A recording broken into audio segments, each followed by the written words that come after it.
Oh, what does a misanthropic twat sat behind a desk have to say about love? How dare you? I think love is a great thing. What with the invention of prophylactics and the abolition of arranged marriage, love is now needed more than ever to make sure that you breed and the manpower pool is maintained.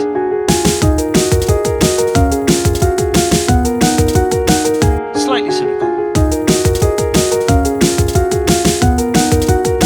This is a factual program, you're gonna learn a lot. Now the Romans or the Greeks or whatever thought that love could only occur by men, for men. So this is gonna be a bumpy ride. Women, strap on. Now love has been around for a long time, but I can't say it's been around forever because I don't know. I mean, maybe cavemen were very practically minded and they said, you clean, I'll cook. The idea of love has probably been around since people started clubbing each other to death. But in Western society, marriage, until recently, was based on social cohesion and mutual interest. I believe in love, I just think it's very rare. Let me tell you a story about what I think love is. I used to live in this shitty little town on the outside of London. And one day on the estate I lived, I was walking along, and there was a man in his 60s, face down on his lawn. So I went over to the guy, and I could tell he was really drunk. So I left him. About 2 days later, I saw him sat outside of his house, on the floor, with a bottle of vodka, and he had a huge purple eye. The day afterwards, I found him face down, and he'd just fallen over. So I took him into his house because he was very confused. He didn't know who he was initially, and he didn't know where he was. I didn't spend very long with him, but it transpired that this guy's wife of about 40 years had died 2 months previously. This guy, Bill, already a little senile, think, started drinking and never stopped. Bill had a son, and from what I could tell, his son would regularly come over and try to look after his dad. But his son, who I guess was about 40, had his own family too, and he couldn't be there all the time. But Bill wasn't on his own. Bill did have people around him, but it didn't matter, because Bill said to me, the love of his life had died, and he wanted to die. And he was going to die. He was drinking and smoking so much, from what I could tell he wasn't really eating, and it wasn't a way of coping, it was a way of killing himself. He didn't think he would see his wife after he died. He didn't think he'd ever see her again, and he wanted to die because of it. And that's what love is. It's two people becoming one, and dying as one. It is agony.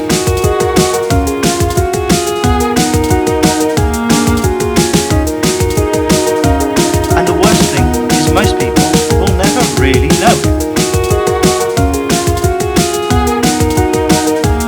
You see, the way love is represented, usually, is as this wonderful happy thing that makes people complete and allows you to saunter around in public places, like people kicked out of the dentist too early, you know, before the Novocaine wears off and the pain kicks in. Novocaine? How old am I? But love isn't necessarily a good thing. What if you're in love with someone who's dead? What if you're in love with a child? What if you're in love with a child who's dead? Infatuation isn't love, that's what they say, unless love is just long-term infatuation. You can't really love someone, I reckon, until you really know someone. You know, until you know their dark side. It's easy to love someone who's all sunshine and watermelons. The real test is when your partner becomes depressed, or when they lose their job, or when they say, you see this dot here, I got this in the Legion and it means I killed somebody off duty in a bar, and I'm more proud of this dot than I am our brown-bred kids. Let's go to the love master himself, Houston Bieber, for a more adroit explanation. You're always gonna, I don't know, like, there's a difference between love and being in love, because you can love someone and not necessarily be in love. So, you know, I think that I've loved girls, but I don't know if I haven't been in love before. And there's a difference between sex and being in sex. What do Victoria's Secret Angels have to say about it? When a man loves a woman, he has to show her. Give me lots of compliments. That's a start. Treat you the way you should be treated. Men. One time I came home and there was rose petals everywhere, and it was just like out of the movies. Love means never having to say you're sorry. But Fuck off! I'll save that one for later. I've had tortilla tacos with more substance than them.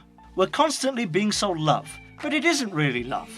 Can't explain love. You know what love is. Love is like a fuzzy feeling you get, it's life but like a little bit sweeter. It's just that feeling, you know. But you can explain love. Love is square.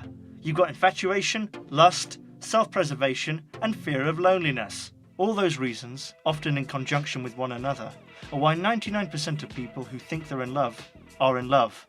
I'm not saying they don't feel anything for each other. I'm not saying their relationships aren't valid. But what I am saying is that the idea that there are soulmates out there, that someone is made just for you, is bollocks. I like the idea, though, that a lot of people who think they're in love are just in love because they've been told they should be in love. Fucking hell, I hope my wife doesn't see this. What I mean is we're constantly being told we'd be happier as part of a duet. People are meant to be together. You can be happy. The conspiracy theorist inside me wants to say it's so people are kept in their place. So they breed. So you don't get huge swarms of angry, horny men roaming around. Well, I mean, larger swarms. The reality is love, as we're sold it, is all about money. Some insidious company run by Scrooge McFuckhead has worked out a long time ago that it can make a whole lot of moolah if it sells suckers normal trips at 170% of their prices over Valentine's Day weekend. Florists put their prices up. Chocolatiers salt their nuts. Don't know what to buy the wife, sir? Chanel No. 5 is good, and it's only $500. Valentine's Day? It's a corporate tentpole. Of course it is. Christmas has just gone, and it's too far away to wait for Easter. People talk about how sex has been commercialised, but there's an honesty in that compared to what's happened to love. Show her you care. Buy her a ring, a table for two, a white wedding, a joint bank account, trinkets for him, trinkets for her, till death do you spend. Online dating now accounts for about a third of all marriages in the US. How much of that is really down to people being too cowardly to go up to someone at a bar and have them say, "No thanks, your breath smells like tuna, your face smells like tuna, fuck off."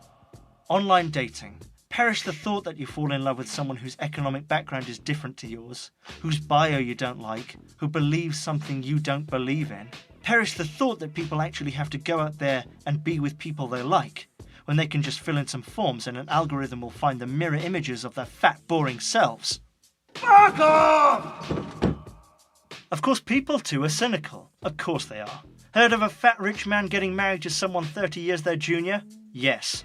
Heard of one getting married to someone 30 years their junior with severe facial deformities but a heart of gold? No. In fact, it's very hard to find examples of people who've gotten married or settled down or gotten serious with people who aren't from the same socio-economic background. Maybe Prince William, but his options were kinda limited if he didn't want an heir that was the embodiment of haemophilia. In fact, talking of incest, I think a better modern equivalent, now that the European royalty are marrying commoners, is Hollywood.